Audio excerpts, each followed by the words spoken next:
Admit it, we've all been there, scrolling on Pinterest, trying to find the right inspiration to finally start reading again. And I mean, yeah, it's all there. It's all the pretty pictures of summer covers. So I had the question, can Pinterest really recommend you a really good book, or is it just aesthetic and pretty covers? Hi, welcome back. I waited all spring to do this video. If you hadn't guessed, I'm letting Pinterest choose my TBR and I'm going to read all the books in this video. So this is going to be like Pinterest picks my summer reads, I think. It's not summer yet, but it feels like summer because it's like 40 degrees in the shade right now in Italy. Since I'm a broke student and I film on my phone, I'm going to insert like the video recording. But I thought I could do like 3 categories. One is searching summer vibes in the tab and picking the first book that comes up. Another one is picking a picture that gives you a vibe, and then I'm going to pick one book that fits the vibe so I have much more control. And the third one is just refreshing the page to see which is the first book that comes out. That third book could be like very wintry or very like autumny. We're just going to spin the wheel. The first book that I'm going to choose is the one where I search like summer vibes, book racks, and I let Pinterest choose my read. The second book is the one where I choose like a vibey picture, something that gives me the atmosphere of summer, and I'm going to pick the book. The third one is like just refreshing the page and see the first book that comes up, which book I'm going to choose. This is a riskier one, so future me, I hope you had like better luck this time than last time I did a video that involved some kind of luck. So BRB, I'm going to record the stuff on my phone. I'm going to like do the screen recording, and then I will know which books that I'm going to pick. Much later. And we're back. That took way too long, but I got, I think, a list of very cool books. The first book that came up for Summer Vibes was Just for the Summer by Abby Jimenez. I've never read Abby Jimenez, even though everybody loves her books. They're like the quintessential summery books, like quintessential summer romance. And I really hope this is going to be an Emily Harris situation in which I love all of her books.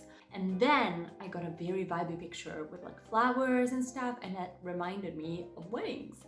And I have the perfect book for it. I have it in physical form, but not in this house. You're going to see it. It's Lies and Weddings by Kevin Kwan. This is the author of Crazy Rich Asians, which inspired the movie, you know, Crazy and Rich. Those are my favorite books of all time in the category like comedic summary books. And this promises to be so good. And then I had such good luck, because just with like refreshing my page, I got the Magnolia Parks books, and I have to still read Magnolia Parks. I think Magnolia Parks Into the Darkness, is that what it's called? The last book in the Magnolia Park universe, the Magnolia Tides. I have grown quite a bit to love this series. I really love Julian, he's my favorite character, but also I really like Magnolia. I don't like BJ, like I don't like the men that are not Julian. I really love the girls, even though they are flawed and they do stupid stuff, I really like them. This series, it's Gossip Girl, definitely Gossip Girl without like the Gossip Girl aspect. So there are rich people, rich young people in London this time, and they are messy and have toxic relationship with one another, and there's also like some kind of gangs, there's art theft and kidnappings. I cannot wait. I was so lucky. I'm so happy. I'm going to start though with Abby Jimenez, Just for the Summer. Ah!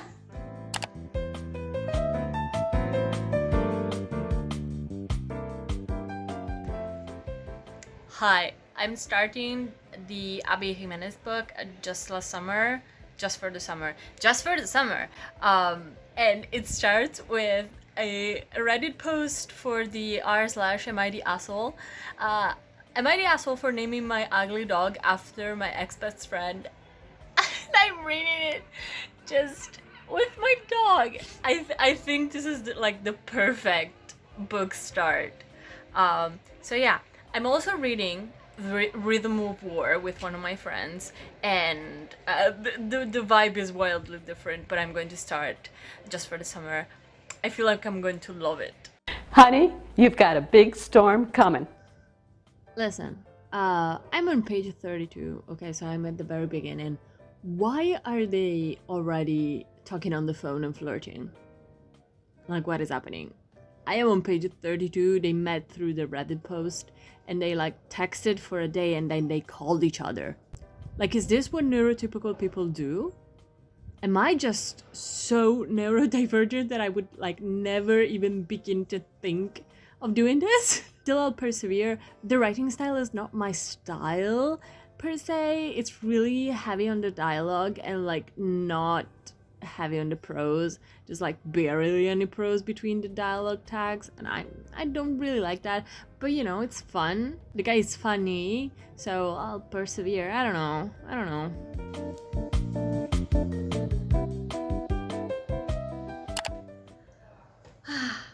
Hi, I am in the middle of Just for the Summer. I think I'm 215 pages in. And I have to be honest, if it wasn't for this video, I would have DNF'd this book. I know, I really wanted to like a Javier Jimenez book. Everybody seems to like her, and everybody seems to like her books. I'm so conflicted because the story it's kind of fun. It's also very heavy. There's like family issues galore. The whole premise of them being the lucky charm and everybody who breaks up with them gets the one, and they get married and have babies. It's never mentioned again aside from the beginning, and it's such an unimportant part of the story, even though it was like the selling point of the book. And I'm like, why is it like this? Did the author forget? And also, like, they're obsessed with each other from the right beginning. They talk to each other on Reddit 2 times and then they phone each other, which seems like madness.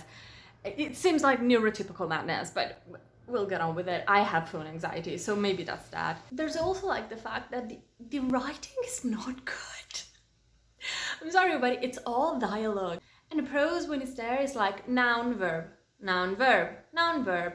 There's nothing more than dots and commas. I beg the author to like discover the simple pleasure of a semicolon, or like, I don't know, the 3 dots. I almost cried when I saw that there was a dash. Italian literature doesn't use dashes, but American ones do. So I was so happy to see some other kinds of like punctuation. I don't know. I'm going to finish it because everybody said that they cried at the end, and it's setting up to be really sad. I don't know in which point, I don't know in which family it's going to get like tragic, but yeah. I'll throw it on and then we'll move on to the next book.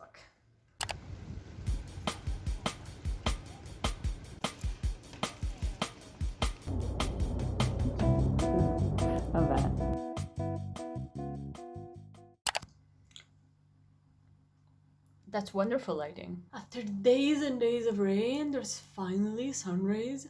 And the moment that I finish Just for the Summer, the sun comes out. Something is missing. I feel like more of myself. I feel like I called for the rain incessantly these days because I read Just for the Summer, because guys, it was bad. It was really bad. If it was not for this video, I would have DNF'd that book. I think it was objectively written terribly. The sentences were dry and so short, and also there were so many punctuation errors, which I know for some people this is not a deal breaker, but if you use your punctuation so much incorrectly, it drove me mad. It drove me insane. I need authors to study what a semicolon is, like what the 2 dots meant. I just finished writing my review for that book and I felt liberated. I gave it 2 stars, unfortunately, and it was bad. It was bad. So Pinterest, you're letting me down. But now you're taking advantage of the wonderful sun, and I'm going to read Lies and Wedding by Kevin Kwan. I love Kevin Kwan's writing. He does this he uses annotations that are actually funny. Like he uses like notes at the end of the page, and those are actually funny. I'm going to love this so much. I just know it. And I know that I had said the same thing about Just for the Summer, but this time I'm more sure. I'm so excited.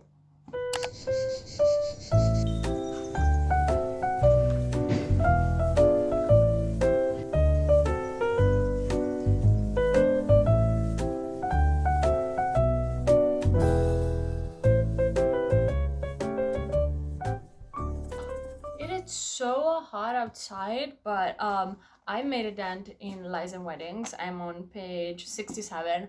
I am loving this so much. This talks about a wedding, like a royal wedding, in which none of the people involved are royals, but they're definitely rich.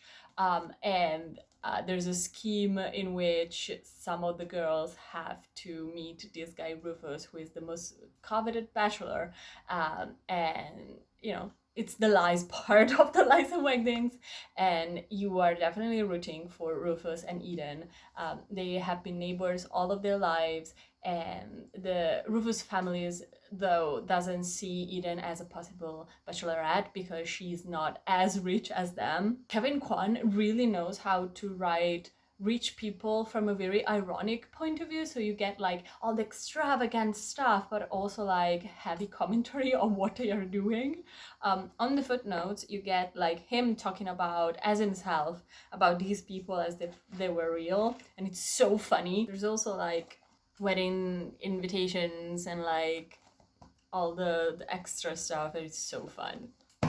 I am learning so much about the upper echelons of society. Did you know that there is a pair of moisturizing pajamas exclusively for Emirates first class passengers? What the fuck? What the fuck?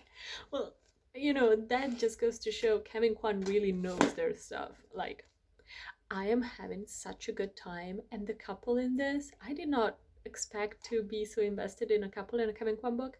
You're usually very removed from the actual characters, like they're fun, but in Crazy Rich Asians, it's not like you're rooting for them so hard because it's such a critical, ironic book. They're kind of like a little bit removed. It's the same thing in here, but I care for the couple so much. Watch this being the romance of the year. Like, watch this being my favorite romance of the summer.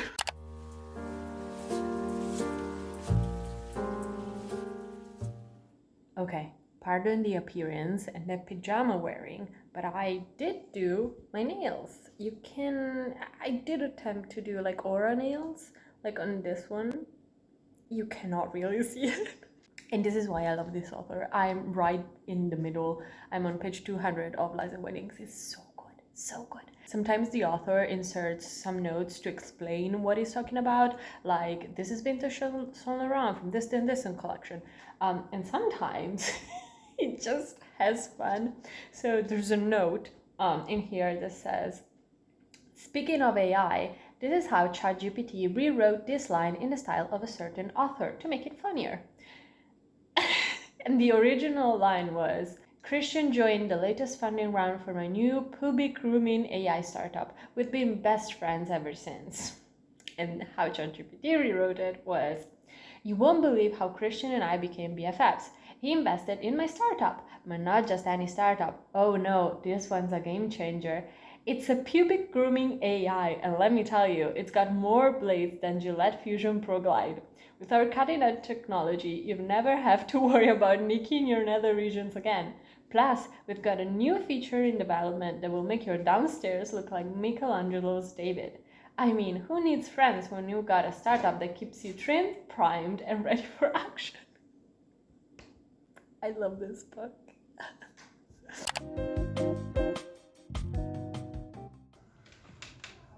Ooh, no. Hi! I'm about to go to the beach, so very brief update, but I have finished Lies and Weddings. This is probably going to be one of my favorite books of this year. Yep. I loved it. I love the writing style, I love the dramatics. I love to see, like, to have a peek in rich people's problems, even though it's ridiculous, but it's also critical enough, like in the notes and in the commentary of the book, that you still feel like escapism without feeling too bad about it. And the last chunk, it's set in Venice, and I live in Venice, and it's such a wonderful, magical experience. I love this book so much. So now, after a 4.75 stars, I have to think about it if it's a 5 stars. If I still think about it tomorrow, it's going to be a 5 stars, but still very, very good. So now we are going to be doing a leap of faith, Magnolia Park's Into the Dark. I've been calling it Into the Darkness, but it's Into the Dark. I'm so scared to start this book because everybody told me that I'm going to bawl my eyes out and I am going to be reading this in a very public beach, but we'll try. Hi. So it's pouring. Can you hear that? Let's close the window maybe.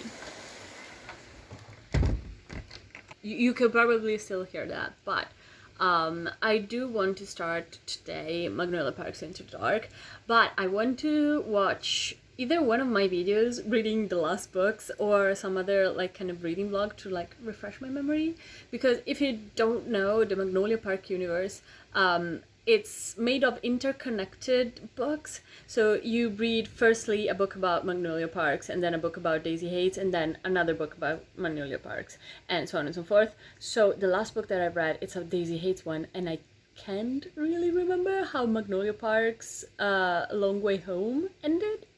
So I'm just going to watch another video and then start the book.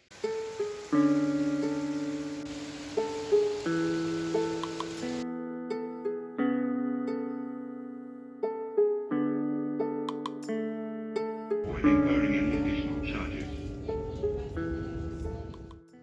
Hi. It's been a while actually. I have spent like the last 2 days hunkering down on Magnolia Parks Into the Dark. It's a really sad book, but once I started it, I was suddenly on page 300. No idea how I got there, honestly. It's good. I'm enjoying myself. It's a little bit more sad than the other books, but in a different way. All of the books are sad if you think about it, actually. Problem is, one of my favorite characters from that series is actually absent for the majority of the book, and I was really bummed about it, but it made sense for the plot, and they actually just reappeared. Nobody talked to me until I read his scene. And I know things are gonna get fucked, obviously. This is also a book that deals with grief and also with eating disorders. Not my favorite topics to read about, just because it's very sad, but I actually really appreciate how Jessa Hastings is weaving those themes into the book, even though it's ridiculous. It's about rich people, like so rich. You get the progress of these characters. BJ goes to therapy, and it shows because he is the more mature now. I have 400 more pages to go, but wonderful news is I was thinking, well, I don't actually want to read it on the page. It was like late at night. And I was like, I wonder if there's an audiobook of the Magnolia Parks books. And then I found it free on Spotify. Today, it's a really sunny day, so I'm going to spend my day studying because I have exams and then reading. Yes. Listen. I'm not saying that reading Magnolia Parks while cuddling my dog is one of the best experiences of the summer, but I'm just saying. I'm also just saying that Jessa Hastings is insane for this. I'm on page 341 and last page is 700, so I have to keep reading.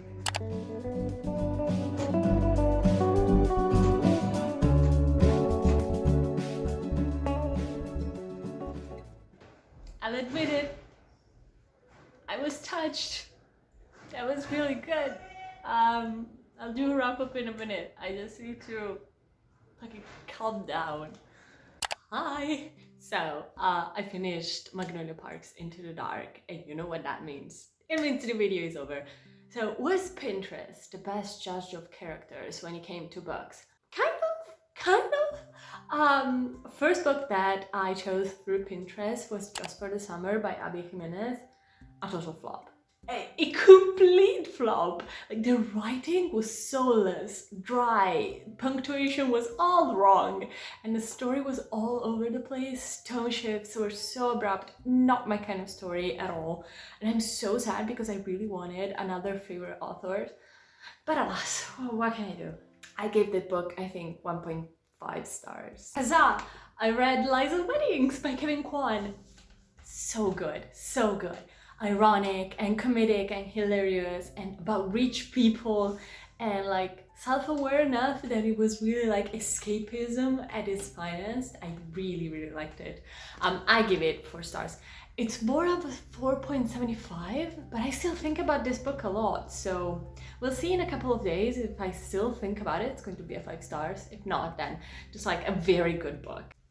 And then I finished it, Magnolia Parks Into the Dark. It was, as all the Magnolia Parks books, very episodic. I could really see this being made into a series.